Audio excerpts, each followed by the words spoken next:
Boston news of the death of Cardinal Bernard F. Law, who failed to remove sexually abusive priests from the ministry when he was Archbishop of Boston, drew a sulphurous outcry in his old archdiocese on Wednesday from survivors still in pain from having been betrayed by the church they trusted. "I hope the gates of hell are open wide to welcome him," Alexa McPherson, 42, said at a news conference.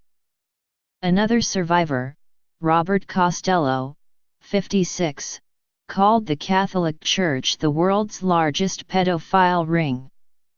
More than any other figure, Cardinal Law has been the American face of the Church's abuse scandal since 2002, when investigative reporting by the Boston Globe revealed the scope of the Church's cover-up, including a practice called pass the trash that shifted abusive priests from one parish to another. It has been 15 years since the scandal forced Cardinal Law to resign in disgrace, but his death in Rome reopened old wounds for survivors, and their lawyers arranged for them to speak publicly. Mitchell Garabedian, who said he has represented more than 500 people who were abused by Catholic priests, said his clients told him they felt cheated that the cardinal was never brought to justice, and was promoted to a prestigious position in Rome instead.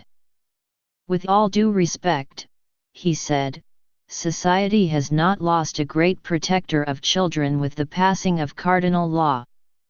The reaction in Boston was so visceral that Cardinal Sean P. O'Malley, Cardinal Law's successor in the archdiocese, held a news conference on Wednesday and took questions from reporters, something he very rarely does. Wearing a red skull cap and the flowing brown habit of his Franciscan order, the soft-spoken cardinal acknowledged that the death of Cardinal Law at 86, after a long illness, had brought pain to the surface. "We have anticipated this day, recognizing that it would open a lot of old wounds and cause much pain and anger in those who have suffered so much already," he said.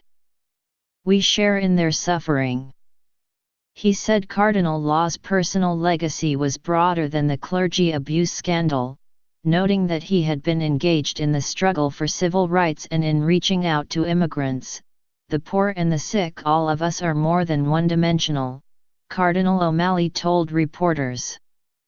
"To be realistic, you have to recognize that there was more to this man than his mistakes."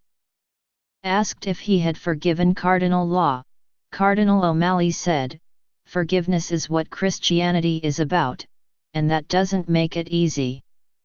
He added, "This is not something that has been solved. Right now, the hurt is still there, the healing is still necessary, and we must all be vigilant." The Vatican said that Cardinal Law would be accorded a full, traditional funeral mass on Thursday at St. Peter's Basilica in Rome, presided over by the Dean of the College of Cardinals, Angelo Sodano, and including a closing rite by Pope Francis. Such funerals are standard protocol when a cardinal dies, but the announcement nonetheless infuriated some survivors. "He is responsible for damaging thousands of children and their families, let alone the people that committed suicide," Mr. Costello said in an interview. He was abused by a priest at his parish in West Roxbury, Massachusetts for 8 years, from the age of 8.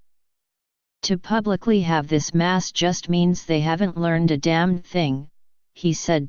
Cardinal O'Malley was asked whether such a funeral was appropriate.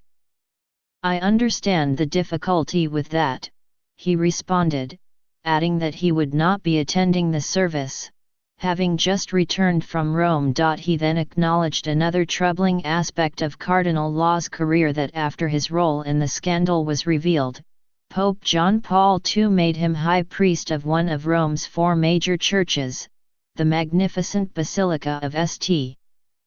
Mary Major. The cushy post came with a spacious apartment that was said to be the envy of Vatican officials. The Cardinal also continued to serve on several Vatican committees, including the powerful Congregation for Bishops, which makes recommendations to the Pope on appointments.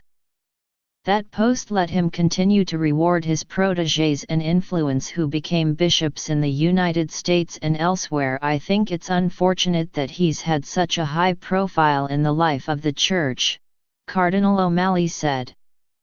These days, he said, that kind of a decision would not be made, but unfortunately we're living with the consequences of that.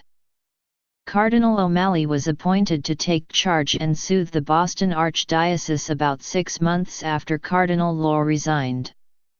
It was the third diocese he was sent to clean up following a sexual abuse scandal, after those of Fall River, Massachusetts, and Palm Beach, FLA. In the first year of his papacy, Pope Francis chose Cardinal O'Malley to lead a new initiative, the Pontifical Commission for the Protection of Minors.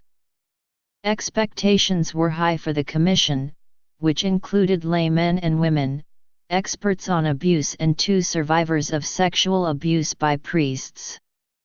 The Pope gave them the task of finding the best practices for protecting children, and spreading them in the Church around the world, including countries where church leaders denied that child abuse had ever occurred. The commission, now 4 years old, has proved a disappointment to many church observers and abuse victims. An initiative to create a tribunal to judge and discipline bishops accused of covering up abuse was abandoned, with Pope Francis saying the Vatican already had mechanisms for doing that. The 2 abuse survivors quit in frustration. The Pope has yet to replace them, and the Commission has lapsed into inactivity, according to the National Catholic Reporter, an American news outlet. Cardinal O'Malley defended the Commission's work on Wednesday, saying it was trying to reach people in different parts of the world where sex abuse is not discussed. He said that when he traveled abroad to speak on the issue, he always brought an abuse survivor with him. He said the Commission had used funding as leverage to get child protection policies and programs established. Finally, Cardinal O'Malley was asked whether he believed the Lord welcomed Cardinal Law's soul into heaven. I hope that everyone goes to heaven, he said. This is what the mission of the Church is. But I am not here to sit in judgment of anybody.